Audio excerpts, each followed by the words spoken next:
Let's follow Velma's paths next. Velma snatches her hand away from the book as an unexpected voice surprises her.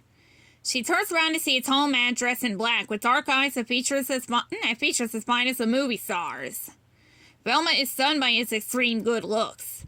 This house is full of hidden secrets, the man reveals as he takes Velma by the elbow and takes her away from the bookcase.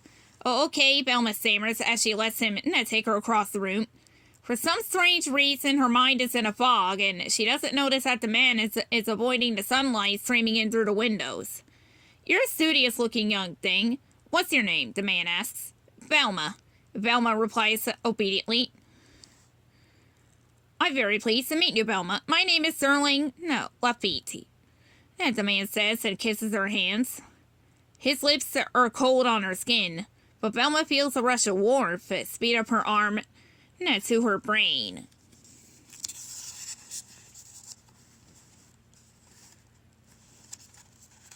Oh, wait.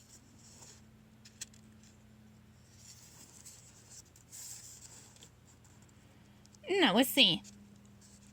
How charming, Sterling chuckles when he sees Velma blush. I haven't encountered anyone like you in ages. Sterling leans closer to Velma. All she can see is his hypnotizing eyes. They seem to lock her in place. She can't think or move. Not even when he smiles that reveals sharp white fangs. Sterling licks his lips and bends towards Velma's neck. Hey, there you are, a voice interrupts. Sterling jumps back for Velma and pretends to straighten his tie. Shaggy and Scooby amble into the room. Their arms are full of snacks. Like, we found the kitchen, but we didn't find a phone, Shaggy says. Ruttery brown food, Scooby-Doo declares. He tosses a stack of sandwiches into the air and lets them fall into his mouth. Rummy! Like who's your friend, Velma? Shaggy asks as he grins at Sterling. The man is not happy about the interruption. He snarls at Sue Pals, showing his fangs. Zoinks! It's a vampire! Run! Shaggy shrieks. Scooby and Shaggy spin their legs at turbo speed and take off, leaving a cloud of dust. The vampire coughs and waves away the dust with his hand. When it clears, he sees that Velma has not moved. He smiles and reaches for her. Why, keep your fangs to yourself! Shaggy shouts as he snatches Velma from the vampire. He lifts Velma onto his shoulder and runs back out of the room as fast as he can go. As soon as Velma is beyond Sterling's hypnotizing gaze, she comes to her senses. She is surprised to find herself draped over Shaggy's shoulder. Shaggy, what's going on? Put me down, Velma says. It's a vampire! Scooby replies as he frantically points behind him. Don't be ridiculous. There is no such thing as a... Velma starts to say and sees the fanged fiend racing toward them. Never mind. Run! Turn to page 99, it says there. Shaggy, Scooby, and Velma run down the hallway. They go around the corner at top speed and smack into Fred and Daphne. Whoa, what's the hurry, guys? Fred asks. Vampires! Scooby stammers. Don't be ridiculous. There's no such thing as Fred starts to say. Lafitte comes around the corner and confronts the gang with glaring eyes and fearsome fangs. Never mind, run! Fred shouts. Shaggy and Scooby lead the pack to the only place in the mansion they feel safe. The kitchen. Quick, our only hope is to hide in plain sight. Everybody put on those chef's clothes, Fred says as he hands the gang white kitchen uniforms and puffy chef's hats. When the vampire Lafitte bursts into the kitchen, he sees only cooks at work, not the kids. Lafitte is frustrated as he looks around the room but can't find his prey.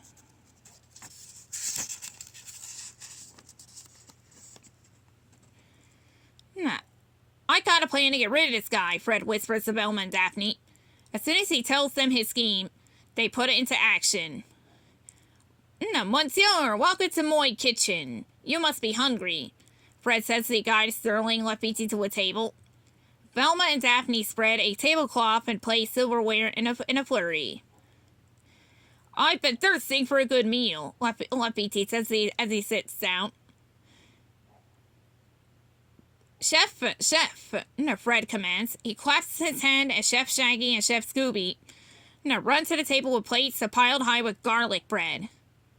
La first course, Fred proclaims. The vampire eats all the garlic bread and looks at Chef Fred, expecting the next course. Chef, la spaghetti! Fred shouts. Shaggy and Scooby present a plate heaped high with spaghetti and sauce. Scooby sprinkles extra cheese and garlic over the dish. Sterling slurps up the garlic noodles. Aha! La fake! Fred declares.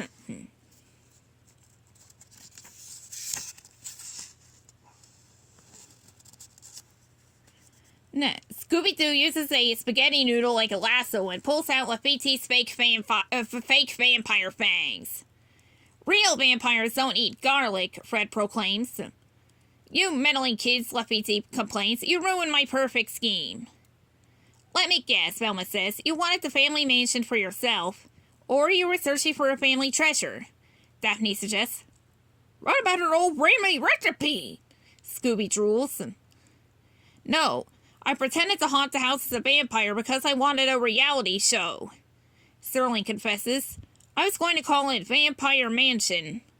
Personally, I prefer the show to be called Mystery Incorporated, Fred says. The end. Of that one path, anyway. Now we're about to see what happens if Velma pulls the book from the shelf. The book from earlier. Don't mind the dog outside. She does that. Velma jumps in surprise at the sudden sound of the voice. Her hand comes down on the book and pulls it from the shelf. Velma is startled to discover that the book is attached to the shelf by a hinge. A moment later, she knows the reason. It's the lever to a secret trap door. Suddenly, there is no floor under Velma's feet. The trap door opens beneath Velma and she falls into a chute. As she disappears into the darkness, the woman in black stands over in the opening and smiles. I warn you, the woman says. Yeah! No, Velma yells as she slides down. At last, Velma shoots out of the chute and onto a cold stone floor. A metal grate clangs shut over the chute's opening. Velma realizes that she cannot get out the way she got in. Where am I? Velma wonders as she looks at her surroundings.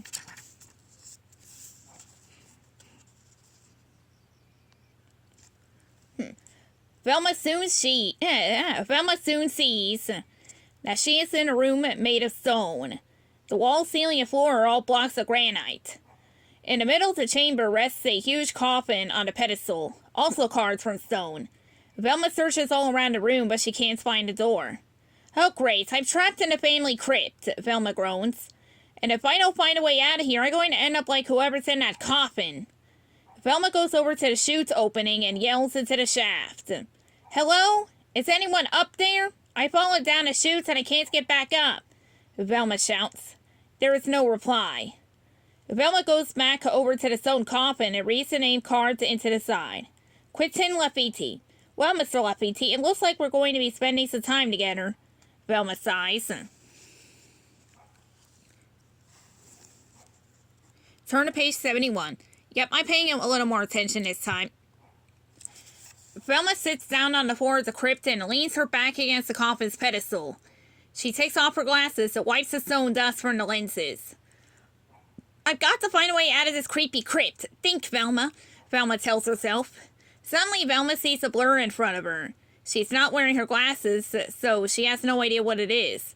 As soon as Velma puts her glasses back on, she wishes that she had them left off. Jinkies, it's a ghost! Velma gasps and jumps to her feet. The ghost floats in the air in front of her. It is as gray as the twilight. After a moment, Velma realizes that the ghost is gray because it's dressed in the uniform of a Confederate Army officer. The ghost bows politely to Velma. She curtsies in response.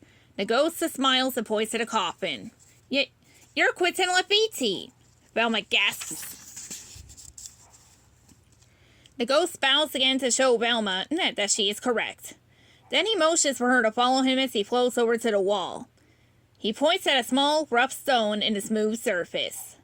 Oh, is this the way out? Thank you, Velma says. But when she twists the little stone, she is surprised beyond imagination. The wall opens to reveal another chamber, but this one doesn't contain a coffin. It's filled with treasure. You found it! A voice shouts from behind Velma. But it belongs to me. I've been looking for that Civil War fortune for years. The woman in black runs into the crib through a door that wasn't there a moment ago. She shoves Velma out of the way to get at the golden treasure. She lifts up a handful and laughs as she lets it fall around her. Suddenly the gold turns to gray ashes.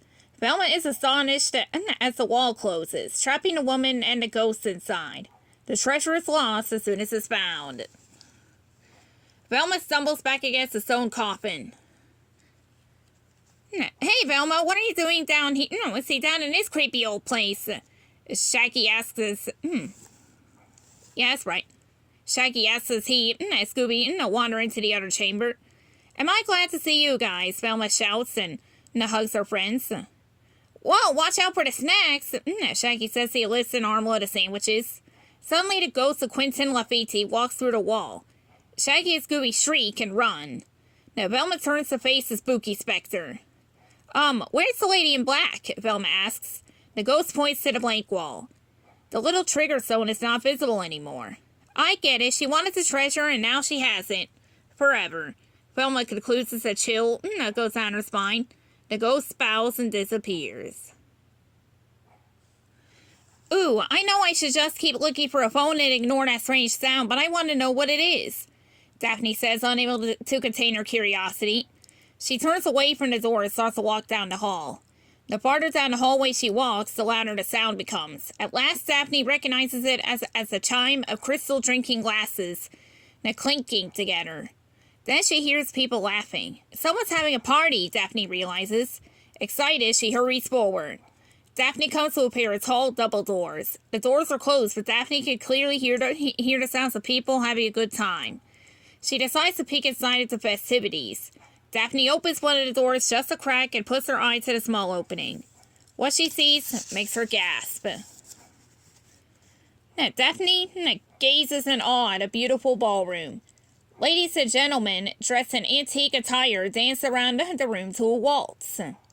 Dazzled, Daphne opens the door and goes into the room. She stands and watches the dancers, admiring the dresses and jewelry. The 3-count rhythm of the waltz is almost hypnotic. A man dressed as a Confederate Army officer walks up to her, but Daphne doesn't notice him until he is right in front of her. Welcome, my name is Michael Labar. The man says with a bow.